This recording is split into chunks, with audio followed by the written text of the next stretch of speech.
नमस्कार मैत्रिणींनो, आज आपण बघणार आहोत गावरान मुरंबा। व्हिडिओ शेवटपर्यंत बघा, कुठेही व्हिडिओ स्किप करू नका। या व्हिडिओमध्ये तुमचा मुरंबा खराब होणार नाही किंवा बिघडणार नाही। मी 2-3 सिक्रेट टिप्स सांगणार आहे, तर व्हिडिओ शेवटपर्यंत बघा। तुम्ही मुरंबा बनवतो आपण तो असा चमचमीत व पारदर्शक होतो का? आणि तोंडात विरघळतो का? आज मी तुम्हाला सिक्रेट टिप सांगणार आहे, ती 90% लोकांना माहीत नाही। आपण गावरान स्टाईल मुरंबा बनवणार आहोत, कुठेही व्हिडिओ स्किप करू नका। एकदा हा मुरंबा बनवला ना, तुम्ही बाजाराचा पूर्ण मुरंबा विसराल। मी इथे माझ्या आजीच्या स्टाईलने बनवणार आहे, जेणेकरून तो मुरंबा बिघडणार नाही किंवा चिकट होणार नाही किंवा तो खराब होणार नाही, त्याची टेस्ट बिघडणार नाही।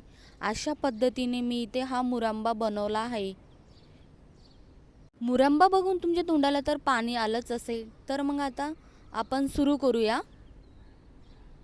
मी इथे एक कैरी स्वच्छ पाण्याने धुवून त्याला पुसून घेतली आहे। तुम्ही इथे बघू शकता, मी इथे मीडियम साईजची कैरी घेतली आहे। त्याच्यानंतर आपल्याला लागणार आहेत जाड खिसणी, जास्त जाड पण नाही घ्यायची आणि बारीक पण नाही। त्याच्यानंतर आपण आंब्याची पहिले साल काढून घेऊया। व्हिडिओमध्ये बघू शकता, मी अशा प्रकारे पूर्ण साल काढून घेतली आहे। त्याच्यानंतर खिसणीच्या साहाय्याने त्याला खिसून घेणार आहे।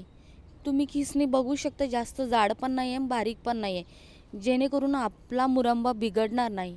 व्हिडिओमध्ये बघू शकता कशा स्लाइस आल्या आहेत, तशा पद्धतीने तुम्ही पूर्ण आंबा खिसणीने खिसून घ्यायचा आहे। त्याच्यानंतर मी इथे आंबा थोड्या वेळासाठी 1 ते 2 मिनिटांसाठी पाण्यामध्ये ठेवणार आहे, जेणेकरून जास्त आंबट टेस्ट लागणार नाही। त्याच्यानंतर आपल्याला लागणार आहे तिथे गूळ। तुम्ही क्वांटिटीनुसार गूळ घेऊ शकता। गूळ चाकूच्या साहाय्याने मी ते कट करणार आहे। हवं असेल तर तुम्ही खिसणीने पण खिसू शकता। व्हिडिओमध्ये बघू शकता, मी असा गूळ कट करून घेतला आहे पूर्ण। तुम्ही क्वांटिटीनुसार ठरवू शकता। त्याच्यानंतर मी इथे ठेवणार आहे कढई गरम करायला। कढईमध्ये तेल टाकू नका। सिक्रेट टिप म्हणजे मी इथे इलायची, दुसरी सिक्रेट टिप म्हणजे दालचिनी, तिसरी सिक्रेट टिप म्हणजे मी इथे काळं मीठ घेतलं आहे। आपलं मीठ घ्यायचं नाही, साधं। बघू शकता व्हिडिओमध्ये तुम्ही, इथे कढई गरम झाली आहे। त्याच्यानंतर आपण टाकणार आहेत कैरी, त्याच्यानंतर लगेच विलायची, काळं मीठ, दालचिनी, हे छान व्यवस्थित मिक्स करायचं। त्याच्यानंतर लगेच टाकायचं कट केलेला गूळ। हे पूर्ण मिश्रण व्यवस्थित मिक्स करायचं।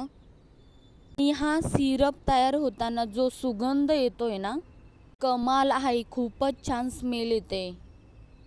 व्हिडिओमध्ये बघू शकता आता कलर कसा आहे। नंतरला 2 ते 3 मिनिटं शिजू द्यायचं। वाव, एकच नंबर कलर आलेला आहे मुरंब्याला। इथे तुम्ही व्हिडिओमध्ये बघू शकता, खूप छान। बघा हा रंग कसा बदलतोय। मुरंबा मध्यम आचेवर 3 ते 4 मिनिटं शिजू द्या। झाकण ठेवू नका।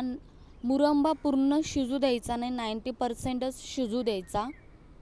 हवं असेल तर मध्ये मध्ये चेक करायचं। हे बघा, मुरंबा किती छान चमचमीत आणि पारदर्शक झालाय।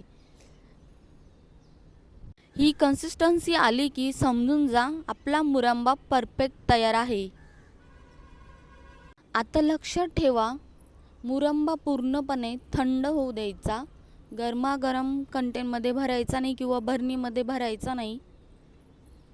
आणि नेहमी ड्राय स्पून वापरा, यामुळे मुरंबा जास्त दिवस टिकतो, मुरंबा खराब होत नाही।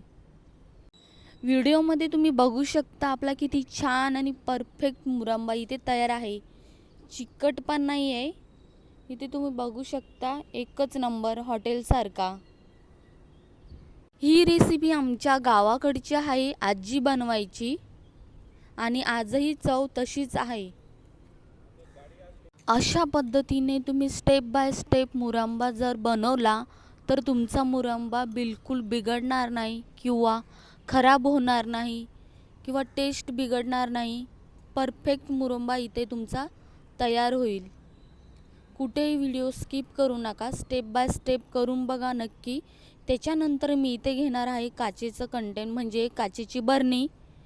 प्लॅस्टिकची बरणी घ्यायची नाही. प्लॅस्टिकच्या बरणीमध्ये मुरंबा लवकर खराब होतो. त्याच्यामुळे इथे मी काचेची बरणी धुवून स्वच्छ पुसून मग याच्यामध्ये मी मुरंबा भरणार आहेत. व्हिडिओमध्ये बघू शकता किती छान आणि परफेक्ट इथे आपला मुरंबा तयार आहे. तुम्ही कोणत्या गावातून व्हिडिओ पाहताय नक्की कमेंटमध्ये सांगा.